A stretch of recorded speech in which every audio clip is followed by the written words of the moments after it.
Hi, beautiful people. Today we're making lentil soft tacos or wraps. The first part of this recipe, you must wash your lentils, put them in a bowl, and add 2 cups of water. Now, I have 1 cup of lentils and I have 2 cups of water. As you can see, I'm using red lentils. You can use regular lentils. However, red lentils are more pliable and just way easier to work with than regular lentils. So I would encourage you to use red lentils. This is the morning after, and this is what my lentils look like. All we have to do now is add it to our blender. Any old blender will work. So if you know by now, I do not really work with measurements. However, when you are making these lentil wraps, it is important to use measurements to get the right consistency. So I'm just reminding you, it's 1 cup of lentils to 2 cups of water. So if you use 2 cups of lentils, you're going to use 4 cups of water and so on. Okay, so that is the ratio to get the right consistency for these wraps. Now, when I tell you this recipe is ridiculously easy, all you have to do after you've soaked your lentils overnight is just to add it to your blender. You're not going to add any additional water. Whatever water was left back after soaking, that is all you're putting in your blender. No additional water. You don't even have to add salt. All you have to do is throw it into your blender and blend. Blend until you get this nice creamy consistency. That's all that's to it. After that, all you have to do is fry it in your skillet. So I have a low heat. I'm heating up my skillet, low heat, and I'm going to put a little bit of coconut oil at the bottom of my skillet. Okay? If you have a non-stick pot, you can skip this part. However, even though I have a non-stick pot, I still choose to brush just a little bit of coconut oil at the bottom of my skillet. Okay? Now, all that's left to do is to scoop out 1 scoop of your lentil batter and put it into your skillet. And you have to kind of tilt your skillet to allow the batter to spread. This is if you want a thin wrap. If you want a taco, you don't need to do this. But if you want a thin wrap, you have to use the skillet to spread it out. You cannot use the spoon to spread it out because you will cause the batter to pop. All right, so you have to actually tilt your skillet to get it to spread. Okay, so you only spread it if you want a big wrap. Or you can just scoop it out, leave it as is if you want a small taco, all right? So just notice how I am tilting the skillet to spread it out as far as I want it to spread. Once you've done that, you can cover your pan, but you're only going to cover it for a little while. Do not walk away. Keep looking at it. And once you notice some little bubbles coming up at the top of your batter, it's time to take off the cover. And this happens pretty quickly, so you need to pay attention. Do you see those tiny little bubbles right there? Good. Once you've noticed those bubbles, you can start to use your spatula to gently nudge at the edge of your batter, all right? Very, very gently. The more you do this, you will realize at some point your spatula will slide below, okay? So you just keep nudging at it gently, and then as you can see, your spatula will slide below. Okay, and you keep doing that and you keep feeling it, and you will be able to tell when it's ready to flip. All right, if you put it below, you can feel that, no, this is not ready to flip. So you keep doing it until you realize, yes, it's ready, and you can flip it. And there it is, a perfect soft taco.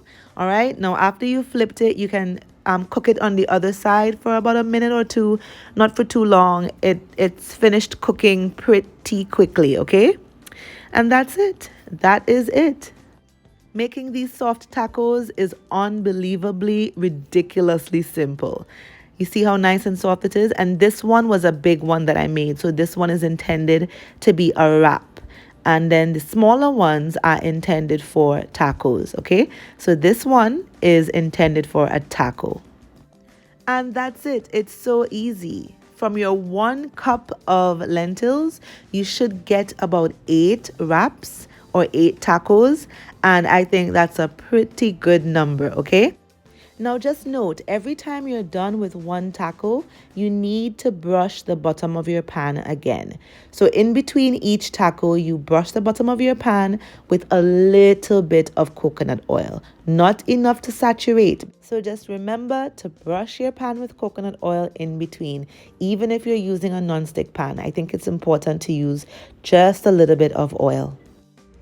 And here they are. Here they are. Gluten-free, healthy wraps or tacos. All right, so depending on the size, if you do a smaller size, this can become your taco. All right, you're just gonna have to toast it and you have your taco. It will still have a kind of soft taco texture, but I do suggest toasting it. And you can do bigger sizes, and remember, if you're doing the bigger sizes, the thinner it is, the easier it is to break while making it. So you have to be really careful if you're gonna spread it out thinner. But if you do it thick, like this is pretty easy to maneuver on the stove with. This takes a little bit more technique, especially if you're not that good at flipping, like I am. All right, so these can be made into little wraps. They're so pliable. See, you put your stuff in there, you fold in and you fold again on the side, fold on the other side, and you can make little wraps filled with all that vegan goodness on the inside, right? You can make little wraps like that, or you can just, let me use another one to show you that.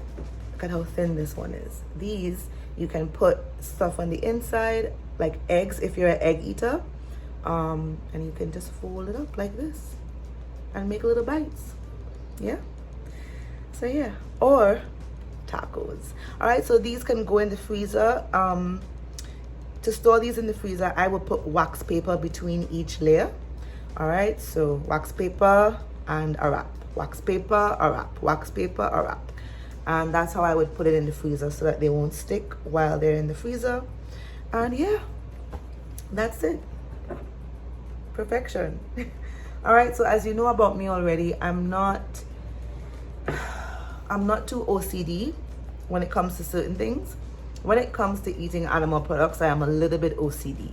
But when it comes to gluten-free, I'm not that serious about it. I could go like 2-3 months without eating any gluten at all, and then all of a sudden I crave it. And by now, you know, I tend to go with how my body feels. So if my body wants some bread, trust and believe, I'm gonna make some bread, you know. And then other times I don't really feel for it, and I make other things that are gluten-free. So work with how your body feels, go along with how your body feels, eat based on how your body feels, and yeah, don't eat based on how I eat or on how someone else eats. Eat based on how you feel, and your body speaks to you. Once you're in tune with your body, it tells you what it wants and what it doesn't want. All right, so that's it. Gluten-free wraps and tacos. Bye. So I hope you make this recipe. It's really simple and it's really healthy. It's a great alternative. You get protein from lentils and you avoid gluten for those of you who have intolerance to gluten. So I hope you try, and remember, you can make a big batch. You can freeze them and toast them when you are ready. And of course, feel free to share, subscribe, comment if you have any tips for me, or if there are any things that you want to know, you can comment below. And yeah, enjoy.